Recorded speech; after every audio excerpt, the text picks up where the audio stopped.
I'm so grateful I was brought up in a Christian home and a musical home, and so there was singing and worship in my home from a young age. Я очень благодарен, что я вырос в верующей семье и в музыкальной семье, поэтому я постоянно слышал и рос среди музыки. And when I was 11 years old, in that same year, that's when I gave my life to the Lord and started playing guitar and started writing songs. Когда мне исполнилось 11 лет, я принял Христа, уверовал. Также я начал играть на гитаре и, в общем-то, почти сразу начал писать песни. And I guess at first I was writing Christian songs that were more as a performance, but then I started leading worship songs for my youth group. Вначале я писал песни такие больше для сольных выступлений, но со временем начал писать и песни поклонения, начал вести поклонение в молодежной группе. And but later I discovered a book. I don't know if it's translated into Russian, but it's A.W. Tozer, The Pursuit of God, and I read that book and it really inspired me. И потом я прочитал книгу, не знаю, была ли она переведена на русский язык, но это книга Тозера, которая называется «В поисках Бога». Я начал ее читать, она очень повлияла на меня. And I discovered that the most important thing to me as a musician and as a Christian was to learn how to worship. So I began writing worship songs. Я пришел к осознанию, что для меня, как для христианина, как для музыканта, самым главным было это стремление поклоняться Богу, поэтому я начал писать именно песни поклонения. Around this time, I moved to Los-Anджелese, California to go to music school, and when I was there, I found Christian Assembly, which is the church I'm still at, and eventually they hired me to become the worship leader. И в процессе я переехала в Калифорнию, чтобы обучаться музыке. Я попал в церковь, христианскую ассамблею называется, я до сих пор являюсь ее частью, и там я стал вести служение поклонения. And let me just complete the answer of this question to, I feel like I'm one of the most blessed people in the world to have given my life to leading people into the presence of God and leading them into their ultimate destiny, which is worship. И я просто хочу завершить ответ на этот вопрос и сказать следующее. Я себя ощущаю абсолютно счастливым человеком, потому что мне довелось, выпала такая честь вести людей в присутствие Божье, вести их, наверное, к самой главной своей цели – это прославление Бога.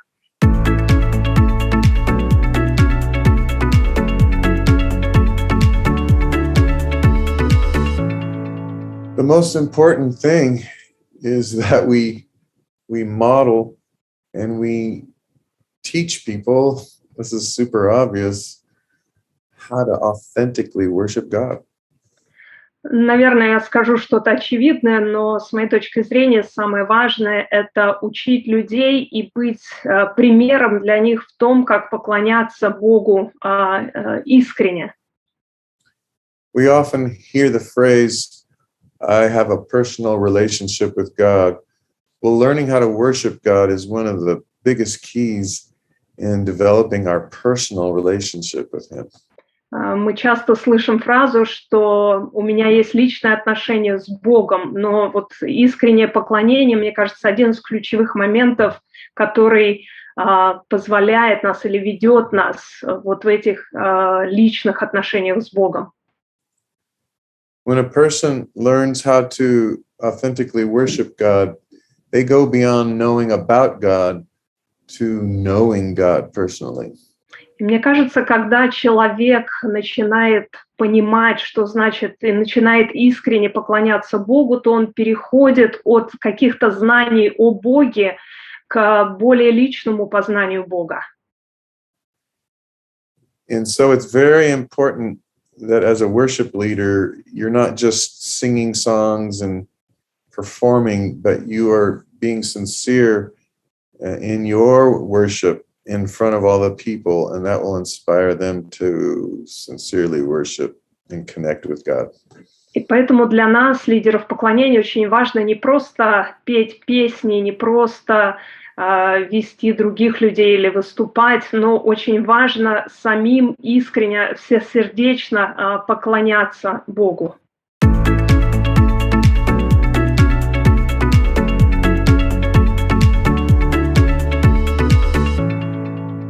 My brother, Steve Walker, was my original worship leader role model. На самом деле мой брат Стив Уокер изначально был вот таким для меня примером служителя поклонения. And when I was very young, he would lead worship a cappella, like no instruments, and we would sing very simple praise choruses. But he did it in such a way that really invited everyone to sing along and participate and really engage with the Lord. И он вел поклонение акапеллой, абсолютно без инструментов. Это были очень простые песни хвалы, но он удивительным образом делал это так, что приглашало, вовлекало абсолютно всех в это пение хвалы. I feel so blessed that I've been a part of contemporary worship. Really, I think from the beginning of it all the way up to this point. И на самом деле очень благодарен за то, что я стал частью такого современного движения хвалы и поклонения, которое, в общем-то, продолжается и до настоящего момента. What I mean by that is when I was a young child, we sang hymns in the church reading a hymnal. And then when this kind of worship movement happened, there was these real simple songs that we would just memorize and more respond to the Lord with. Что я имею в виду, когда я рос, мы поклонялись Богу, пели гимны из таких песенников, но потом пришел определенный период, когда появилось вот это движение хвалы и поклонения, появились очень простые песни, которые мы знали наизусть, мы запоминали их, и они просто вот проистекали из нашего сердца, они давали такую свободу в поклонении. So worship was so simple. There was no production. There was no big band. There was no lyric screen. There was no lighting. Nothing. Just raw simplicity of singing to God. И когда появилось это движение, это было что-то очень-очень простое. Не было каких-то экранов, какой-то там света. Представления, каких-то текстов, проекций на экран, ничего этого не было. Была абсолютная простота и вот такое всесердечное, простое поклонение Богу. But I've gotten to watch and be a part of all of these decades of worship as it's gained more and more production, and now you can go to some churches, at least in America, and it feels like you're at a big arena rock concert. И я наблюдал, как за вот последние десятилетия изменялось вот это движение поклонения. Сейчас во многих церквях это превратилось в целую такую представление с множеством элементов, похоже, как что-то происходящее на огромных аренах, сценах с шоу. There's young worship leaders, at least in America, that when you say worship music or worship, all they know is a very big production. But I'm grateful that I was a part of worship when it was very simple, so that I can be reminded, and I hope we can all be reminded, that at the very heart of worship is a simplicity, a simple heart that wants to love God. И в Америке, по крайней мере, сейчас очень распространено, может быть, особенно среди молодежи, вот такие вот собрания, поклонения, такие больше как шоу, и это может быть уместно, но я благодарен за то, что вот в моей жизни был такой пример простого поклонения, который до сих пор остается для меня крайне важным, чтобы мы сохраняли вот эту вот простоту всесердечного поклонения как основу того, что мы делаем. I remember when I came to Russia several years ago, and there was a person that was playing a balalaika. I hope I'm saying that right. It's that three-string instrument. И я помню, когда я был в России последний раз, там был человек, который играл на балалайке, надеюсь, я правильно произношу этот инструмент. And we had come with a big team from America, but this person was saying their whole worship team was just a balalaika and I think 2 keyboard players or something. And they were asking, is it okay? Can we worship with just these instruments? Because it's all we have. And I was like, yes, absolutely. In fact, I think it's so wonderful and beautiful to bring some of those cultural instruments into your expression and for it to be simple. Yes, it does not have to be a big production. Я помню, мы приехали огромной командой, нас было очень много, и этот человек тогда спрашивал, ну вот, а как вы считаете, можно ли вот поклоняться вот таким ограниченным составом, как мы, у нас вот только балалайка, 2 клавишника, и больше, собственно, никого нет. И я помню, я тогда сказал, конечно, не только можно, нужно поклоняться тем, что у нас есть, и в простоте, и более того, чтобы в нашем поклонении действительно было вот проявление таких искренних и истинных культурных моментов, которые отражают именно вот нашу и вашу культуру. So I need you all to pray that God will allow me someday to come back to Russia, and one of you will teach me how to play the balalaika. Поэтому молитесь, пожалуйста, за меня, чтобы Бог дал мне возможность когда-либо вернуться в Россию, чтобы кто-то из вас научил меня играть на балалайке.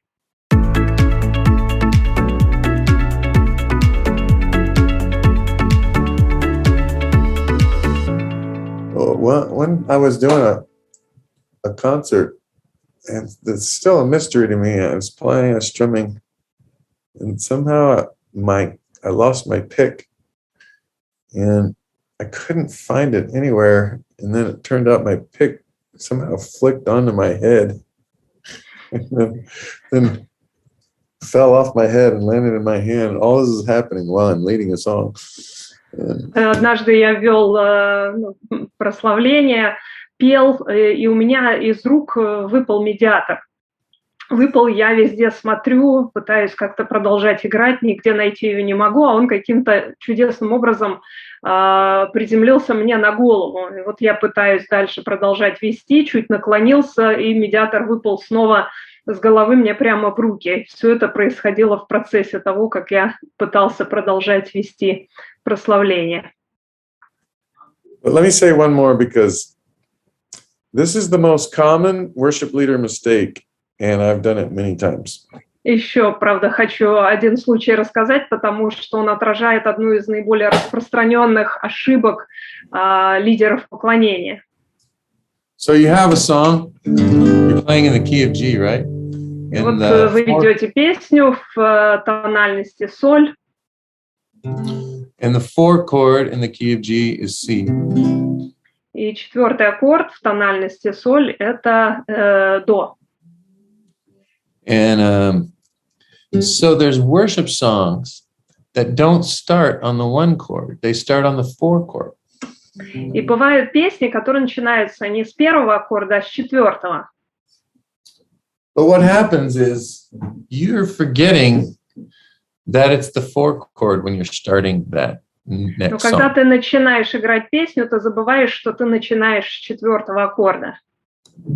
So what happens is you start singing that song up a 4th. И поэтому начинаешь петь не в той тональности. But you don't realize it, because a lot of these worship songs, the verse is a lot lower than the chorus. И вначале это не осознается, потому что во многих современных песнях куплет достаточно низкой тональности идет. And I can remember one time specifically at my church, I'm singing the verse, and I'm thinking, this seems a little bit high. И вот пою я куплет и думаю, что как-то высоковато кажется. And then all of a sudden I realize I'm in the middle of it. I'm like, uh-oh, I am way too high. И в середине песни вдруг я понимаю, что тональность я выбрал, то есть пою на гораздо более высокой тональности. And when we got to the chorus, my voice cracked and it was so high that it was impossible to sing. И когда мы дошли до припева, голос у меня был просто какой-то пронзительно высокий, срывался. And it was so bad that the whole congregation just started laughing at me. И было просто, это был полный кошмар, и все собравшиеся просто начали смеяться. And you know, you always have that moment in time. Do I keep trying to plow through and pretend that nothing's wrong, or do I just stop? И поэтому ты оказываешься в ситуации, где в твоей голове моментально нужно принять решение. Хорошо, как-нибудь продолжу дальше в надежде на то, что прокатит, или просто остановиться и начать сначала. So in this case, I just stopped. Everyone laughed at me, and I started the song over. И я просто в этом случае остановился, все смеялись, и я начал сначала. So beware of those songs that start on the 4 chord. I'm telling you, it's going to get you someday. Поэтому будьте внимательны с теми песнями, которые начинаются с 4-го аккорда. Будет день, когда настигнет вас эта беда тоже.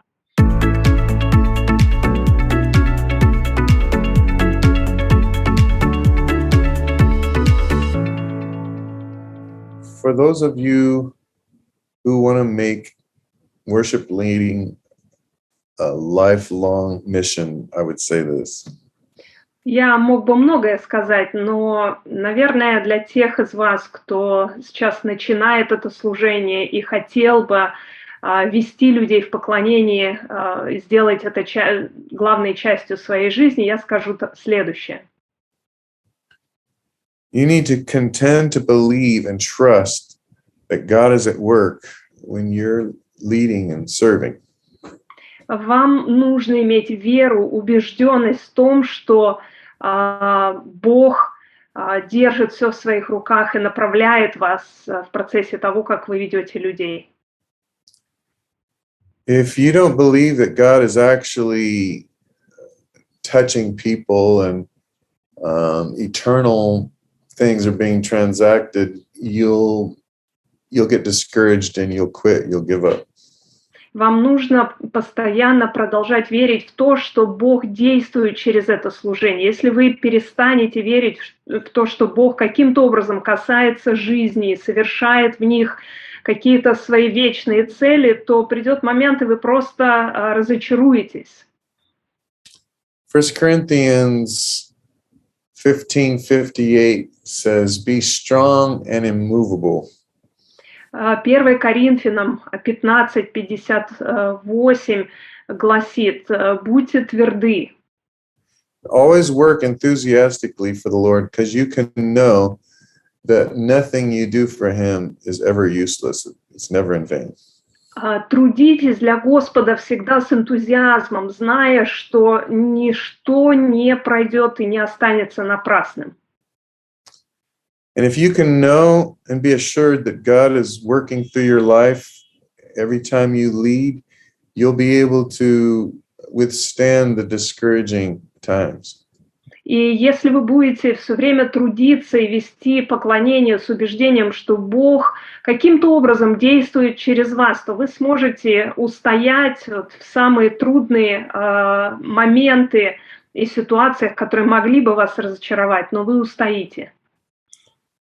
And if I could just throw in one more, just make sure you learn how to authentically, sincerely worship God when you're in front of all the people. И еще одно скажу: учитесь искренне от всего сердца поклоняться тогда, когда вы стоите перед людьми и ведете их в поклонение. Поклоняйтесь сами от всего сердца. I was leading and no one was singing. Everyone, it just seemed like everyone was frowning and not engaged at all. Было очень много ситуаций в моей жизни служений, когда казалось, что вот я веду людей в поклонение, но абсолютно никто не откликается, никто не поет, все стоят с какими-то кислыми лицами, и реально ощущение, что ничего не происходит. And I was hearing that voice in my head, you were just wasting your time. I was hearing that voice in my head, you're wasting your time. Nothing good was happening. И начинали появляться такие мысли, что ты зря тратишь свое время, все это бесполезно, все это ни к чему. But I really believe it's the discouraging voice it was and can continue to be the discouraging voice of the enemy wanting me to give up. But I'm telling you, God rewards faithfulness. The fact that you will show up and faithfully serve, God promises to move.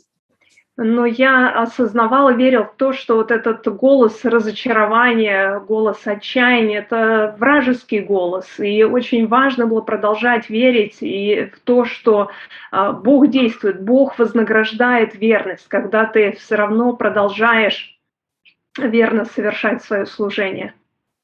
So when you're driving home discouraged and you're hearing that voice, you can have a comeback that says, it might not have been great, but I was faithful today.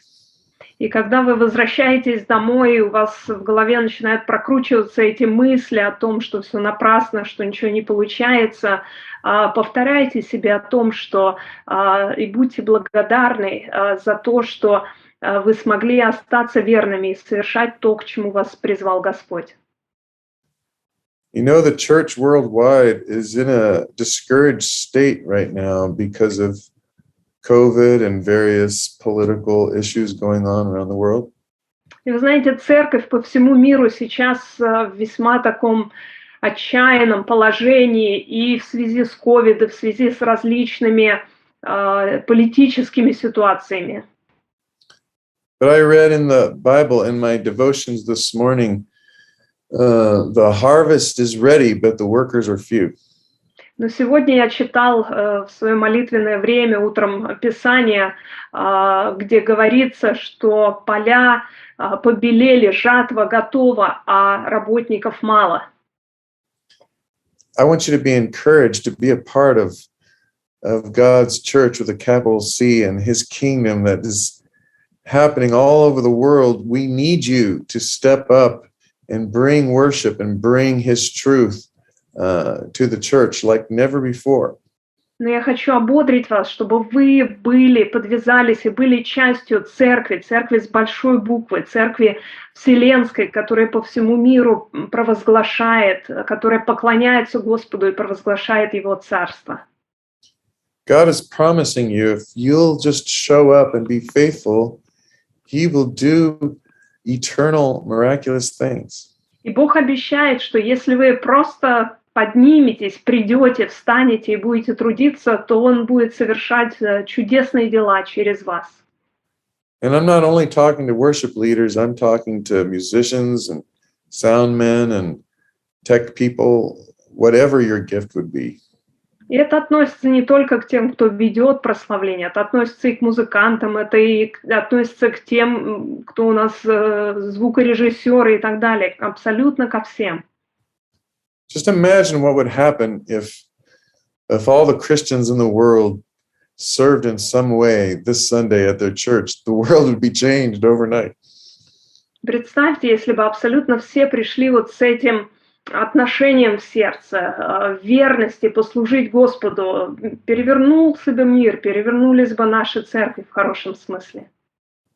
Just let me say again, be encouraged. God is and wants to use you. Поэтому хочу еще раз сказать, ободритесь, Бог хочет и Бог будет использовать вас.